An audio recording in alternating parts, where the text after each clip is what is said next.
If you only saw the final score and thought it was just another victory for Real Madrid, you are very mistaken.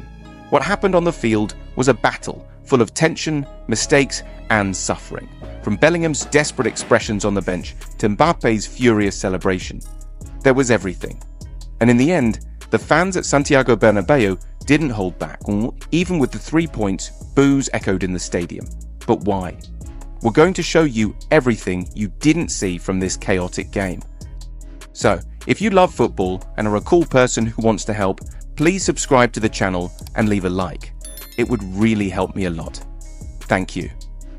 Real Madrid defeated Rayo Vallecano 2-1, but the game was much more complicated than expected. Defensive errors, a below-average second half, and suffering until the final whistle. With this victory, Ancelotti's team surpassed Atletico Madrid and now has 57 points, the same as Barcelona, which still has one game less due to the postponement caused by the death of the club's doctor. Real Madrid took the field against Rayo Vallecano with serious defensive problems. Courtois remains out due to physical issues, and to make matters worse, Rudiger, one of the team's most reliable defenders, was cut at the last minute due to the flu.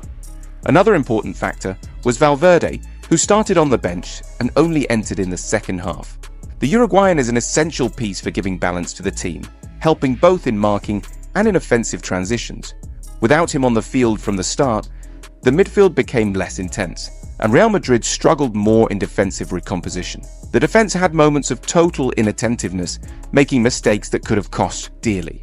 From ball distribution to marking inside the area, Ancelotti's team scared the fans many times. These defensive problems are a huge warning for the upcoming challenges, especially with the decisive clash against Atletico Madrid in the Champions League approaching. If they already had a tough time against Rayo, imagine facing a more qualified team that knows how to exploit these mistakes. For the Champions League clash against Atletico Madrid, the defense that played against Rayo Vallecano will likely have 4 changes. The defensive sector of Real Madrid remains the biggest concern for the coach and the fans, with many changes throughout the season. And as they approach the most important matches, like Wednesdays, it raises significant worries. And if there's one player who feels this pressure and lives in the spotlight, it's Kylian Mbappe. The Frenchman scored again after 3 games without finding the net was a huge relief for him. Early in the first half, he took advantage of Vinicius Jr.'s assist and put Real Madrid ahead with a precise shot. Mbappe started off very well, showing movement, looking for plays, and being active. But in the second half, like the entire team, he dropped in performance. Real Madrid fell back too much, and Mbappe became isolated, unable to influence the game. Now with 29 goals this season and 18 in La Liga, he continues to be one of the team's standout players. But the question remains, will he be able to maintain his consistency in the decisive matches ahead? Like Mbappe, Vinicius Jr. also scored again after 3 games. The Brazilian played a crucial role in building up plays and pressuring the opposing defense.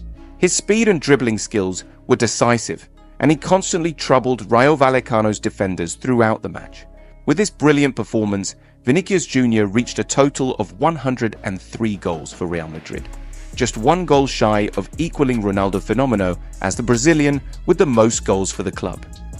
This achievement not only reinforces his importance in the attack, but also highlights his evolution as a player and his ability to take responsibility in critical moments. The fans can be proud to have such a talented and charismatic athlete, capable of making a difference on the field and inspiring his teammates even in a game that presented challenges. Despite the victory, Real Madrid faced serious difficulties, showing that they triumphed more because of individual brilliance than collective football. Vinicius Jr.'s second goal exemplifies this well. That play made it clear that, in tight moments, the team relied more on the individual skill of its players than on a well-defined strategy. Moreover, the dynamic on the field between Vinicius and Mbappe also reflected the tension that hovered over the team. During the match, the 2 players had a tense conversation, revealing the accumulated frustration each faced. This atmosphere was evident, especially in Mbappe's goal celebration, where he released all the anger and pressure built up over the past few days. These moments highlighted that while the individual talent of players like Vinicius and Mbappe is essential for the team, Real Madrid still needs to find a balance and a more solid collective identity if they want to face future challenges with more confidence and efficiency. After serving suspensions in both La Liga and the Champions League, Jude Bellingham made his return to the team at a critical moment. In the first half, his presence was felt and praised. He showcased his potential by actively contributing to building plays and controlling the midfield. However, as the game progressed, his output began to decline in the second half, reflecting the overall drop in the team's performance. Bellingham's desperation on the bench was also an indication of the tense atmosphere that permeated Santiago Bernabéu. The player's frustration at seeing his team struggle to maintain the lead was translated into visible expressions that didn't go unnoticed. Meanwhile, Carlo Ancelotti's reaction to the fans' boos was somewhat unusual. He seemed unfazed by the criticism, which may have created further unrest among the supporters demanding better performances. Carlo Ancelotti was slow to make the necessary substitutions to turn the situation around, leading to frustration among fans and players. When the changes finally occurred, the decision to take off Kylian Mbappé surprised and displeased the Frenchman, who visibly showed his dissatisfaction. Let's see what Ancelotti had to say about this hard-fought victory. Me gustaría que hiciese una valoración del partido de Mbappé, si sigue manteniendo molestias físicas, si ya se le ha pasado el dolor de la muela, porque la gente no ha terminado de salir contenta con el partido de Mbappé pese a haber marcado el gol.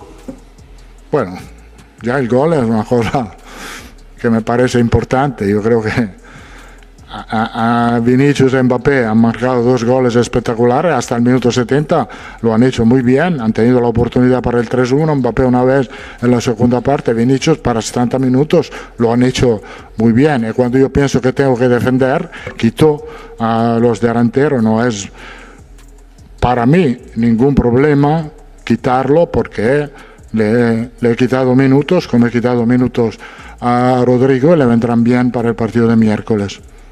Bueno, a mí me parecía que para una hora ha jugado muy bien, ha hecho un gol espectacular, ha peleado, ha luchado, ha retrasado a recoger el balón.